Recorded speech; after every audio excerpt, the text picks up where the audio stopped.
Meron bang topic na hindi nabanggit si Pangulo na gusto niyo sanang marinig? Opo, inintay ko rin na may mga resibo pa, no? So hindi lang ulat pero resibo sa kung paano giginhawa pa ang buhay ng mga pamilyang Pilipino. Halimbawa sa larangan ng agrikultura, although binanggit ni Presidente na mataas pa rin ang ani, halimbawa sa palay, pero yung aning iyan ay itinanim ang mga binhi bago sumipa itong matinding problema natin sa tubig. Alam naman natin 2 beses sa isang taon nagtatanim ang ating mga magsasaka.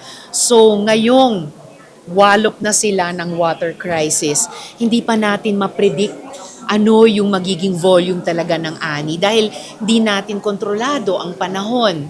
And pag insecure po tayo sa volume ng ani, may malaking impact yon sa food security natin.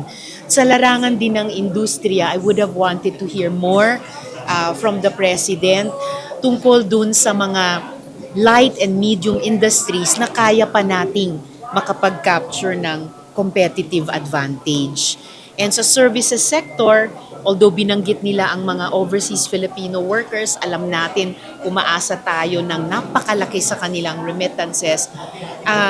Hindi nila masyadong nabanggit yung BPOs and call centers na isa ring malaking revenue generator para sa ating ekonomiya.